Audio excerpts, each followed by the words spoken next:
Bon, je pense que la contravention sur le marché, aujourd'hui, je vais vous dire que aujourd'hui c'est très très grave ce qui se passe.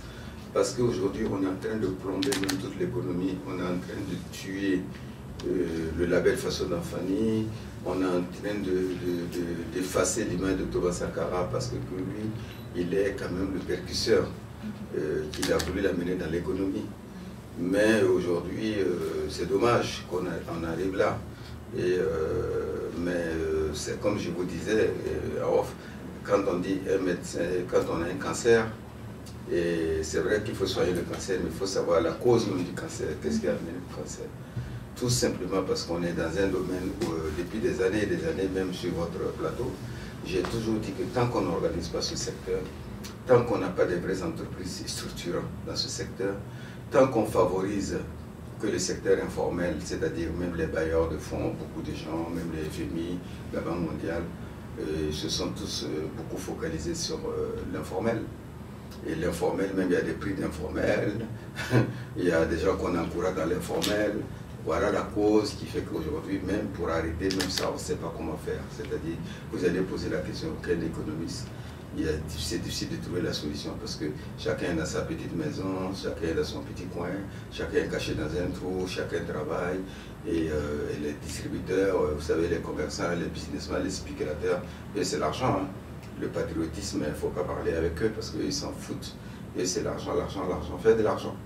Donc il faut de la distribution, on ne sait même pas où les dénicher. Mais si on avait fait des entreprises, et un peu à l'esprit Thomas Sankara, où Thomas Sankara avait fait à son temps, quand il était parti avec son discours à Addis Abeba, il avait mis en place ce qu'on appelle des coopératives Soulouba, où chaque région avait des coopératives qui produisaient, et quand on donnait le fil, on donnait la matière première, les gens produisaient, et les gens livraient, et la distribution était faite par Jeanne Coulibaly à l'époque, Jeanne Coulibaly qui accompagnait Thomas Sankara. Donc Thomas Sankara était parti dans l'esprit de l'structuration, c'est-à-dire dans des vraies entreprises. Mais aujourd'hui, après Thomas Sankara, on a favorisé des associations, on a développé l'informel, on a fait comme aujourd'hui, c'est difficile de trouver des vraies entreprises. Quand je dis une entreprise, c'est quoi? Une entreprise, c'est une société structurante. Quelqu'un qui crée des emplois, qui peut dire combien de chiffres d'affaires j'ai fait, et combien d'employés j'ai fait, et quelle est ma production mensuelle en film. C'est ça on dit une entreprise. Donc si aujourd'hui, si on avait ces genres de choses, c'était facile de faire la traçabilité. Il suffisait d'aller voir les entreprises, savoir qui étaient leurs fournisseurs de fil, et puis connaître aussi leurs clients finaux. C'est facile de contrôler. Mais aujourd'hui, vous allez contrôler comment? C'est très compliqué, parce qu'on a favorisé beaucoup l'informel. C'était prévisible, moi j'ai alerté ça depuis des années. Moi j'ai alerté, moi j'ai dit qu'on ne peut pas se développer tant qu'on développe aussi l'informel. Aujourd'hui, il y a des gens qui ont que les récépissés. Ils sont assis, ils attendent qu'il y ait un appel de projet, ils vont avec leurs récépissés, ils se font de l'argent. Il y a des gens qui ont les récépissés qui font des milliards de chiffres d'affaires et qui n'ont même pas comment vous dites, une structure qui n'emploie personne. Donc c'est comment voulez-vous développer un pays dans ce sens? Vous voyez, non? Donc aujourd'hui, les dirigeants aujourd'hui, moi j'ai le peur parce que il y a la guerre sur le terrain qui nous fait souffrir. Et il y a aussi ce qu'on appelle le terrorisme blanc. Ça aussi, il faut attaquer ces gens-là parce que vraiment, il y a des gens qui s'enrichissent, il y a des gens qui font de l'argent. Et pour moi aussi, c'est des anti-patriotiques. Je ne peux pas proposer, je suis ni technicien du ministère du Commerce ni un agent de l'État. Qu'est-ce qu'il peut proposer? Je peux dire ce que je pense, mais je ne peux pas proposer. Non, ce que je pense est que aujourd'hui, c'est facile. C'est d'aller... je pense qu'actuellement, il y a un mouvement qui s'est mis en place, les voyants qui font la sensibilisation dans les marchés, qui essaient de sensibiliser les gens. Moi, je les encourage vraiment. Je pense que c'est super ce qu'ils font. Et qui font la sensibilisation pour connaître la différence entre le faso d'Anfani et le fil tissé qui vient d'ailleurs, et que l'autre est synthétique. Quand on met, on allume, il n'y a pas de cendre, c'est-à-dire tout ce qui est synthétique se colle. Donc ils font cette sensibilisation. Il y a aussi le fait que, moi ce que je n'arrive pas à comprendre aussi, est que pourquoi ces acteurs-là, ces acteurs concernés, qui fait qu'actuellement on est en train de plomber leur domaine, on est en train d'effacer l'image même de faso d'Anfani, et pourquoi elles acceptent le fil qui vient d'ailleurs et puis elles tissent. Donc il y a un problème même au niveau de ces acteurs-là, parce que c'est tissé par des acteurs. C'est les mêmes acteurs qui se sont battus pour labelliser le faso d'Anfani. Et c'est les mêmes acteurs qui tissent le fil venu d'ailleurs. Donc il y a un problème. Soit il y a un national caché, soit c'est des anti... ils se disent patriotiques, mais il n'y a pas de patriotisme. Quand on fait quelque chose tout en sachant que dans l'avenir ça va te détruire, ce n'est pas la peine de le faire. Donc moi je pense qu'aujourd'hui c'est facile. Bon, il y a que ce qu'on peut faire est de savoir actuellement demander ces acteurs-là, des acteurs ont quand même des fêtières, ils ont des responsables. Alors voir maintenant qui les fournissent le fil, qui est leur fournisseur, et qui est le donneur d'ordre. Et aussi dans les marchés, ils vendent tout ce qu'ils vendent. Ils achètent quand même le fil quelque part. Non? Ils font tisser quelque part. Non? Donc tout ça, mais c'est un travail de fourmi, c'est compliqué. Les gens sont un peu partout, on peut pas. C'est compliqué. Donc ça veut dire qu'on est actuellement dans un domaine très compliqué. Pour sortir de là, ça demande. Je pleure pour le ministre du Commerce. Il a du boulot.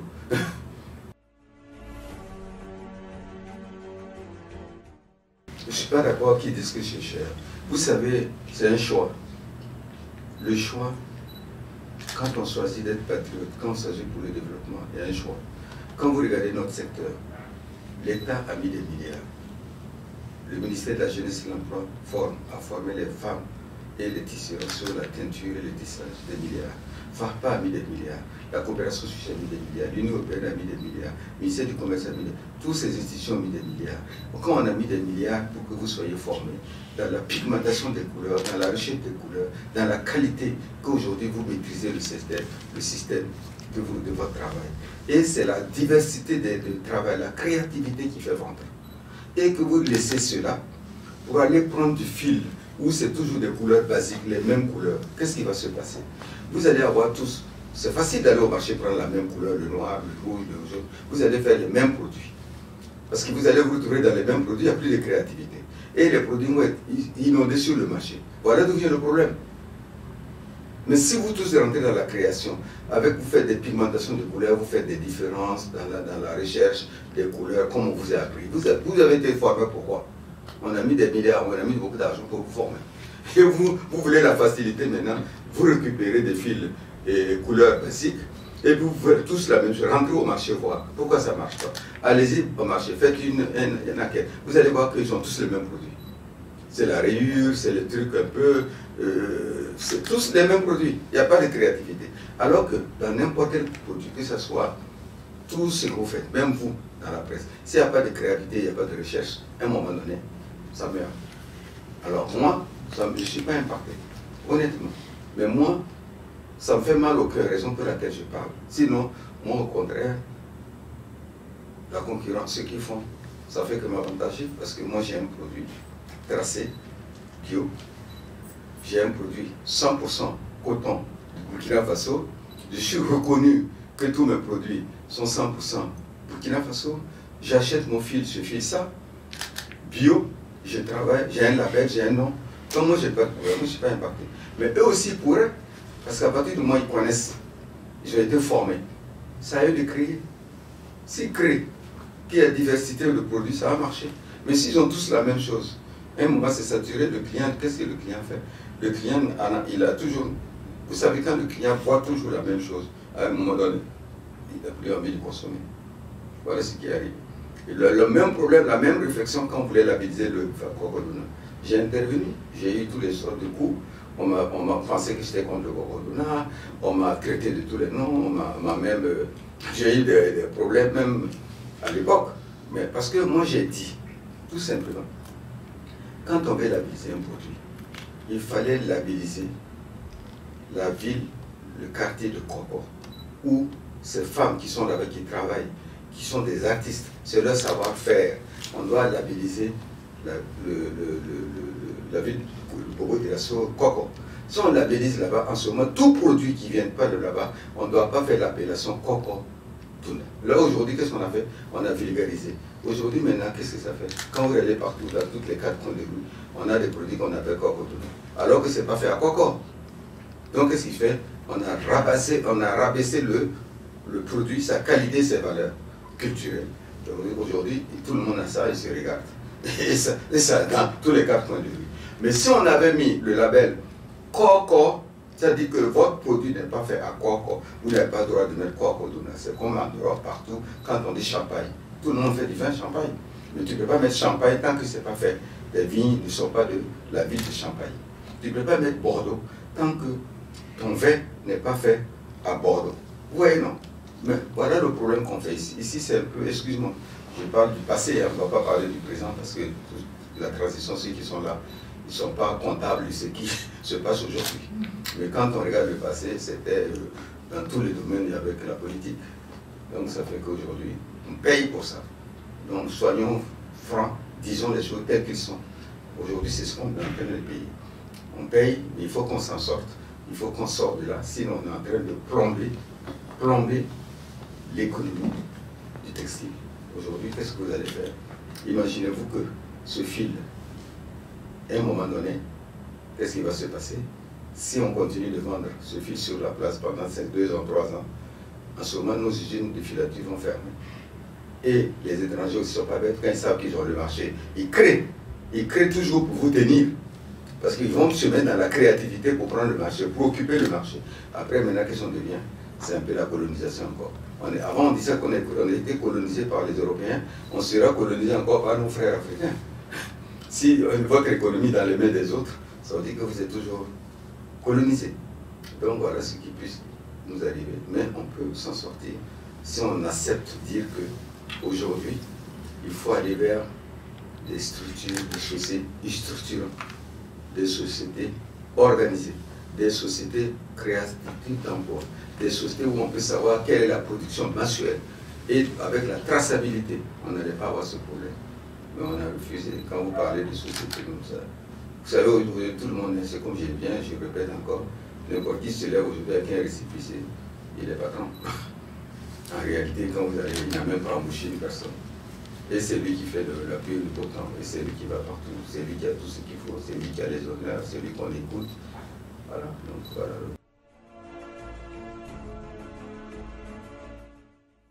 Attends, moi je ne vais pas en gros dans aucune labellisation. Je vous ai dit comment ça a été labellisé. La labellisation de façon labellisée, je n'ai pas mis en cause la façon j'ai mis en cause le cahier de charge. Okay. Le cahier de charge dit que pour appeler façon d'enfanée, il faut que ça soit tissé à un calibrage comme ça. Ça soit être comme ça. Alors que toutes ces femmes qui tissent ne peuvent pas faire ça. Mais par contre, j'aurais aimé qu'on labellise que l'appellation façon d'enfanée. C'est-à-dire, si ton tissu, ton fil n'est pas burkinabé, le travail n'est pas été fait au Burkina, qu'on ne l'appelle pas façon d'enfanée. Voilà le problème qu'on a aujourd'hui. On a labellisé, c'est bien beau, mais les femmes peuvent prendre des fils de Guinée d'ailleurs, tisser comme on veut, aller prendre le label façon d'enfanée. Actuellement, c'est ce qui se passe nous. Mais si on avait mis des garde-fous en disant votre pain n'est pas tissé, votre fil n'est pas burkinabé, vous ne savez pas tisser au Burkina, ce n'est pas gravé au Burkina, ça ne peut pas être appelé façon d'enfanée. Et qu'on rentre au marché partout, on regarde, le fil n'est pas burkinabé, c'est pas tissé, même si c'est tissé au Burkina, le fil n'est pas au c'est pas du coton burkinabé, tu ne peux pas l'appeler façon d'enfanée. Tu peux l'appeler paille tissée, mais pas façon d'enfanée. Il n'y a pas de problème. Sinon, je n'ai rien contre le label. Au contraire, la labellisation permet d'exporter, la labellisation permet de ventiler une culture. Dans tous les pays du monde, on labellise les produits. Donc, je ne suis pas contre la manière, c'est fait que je critique, mais je n'ai pas à de critiquer, c'est pas la même chose.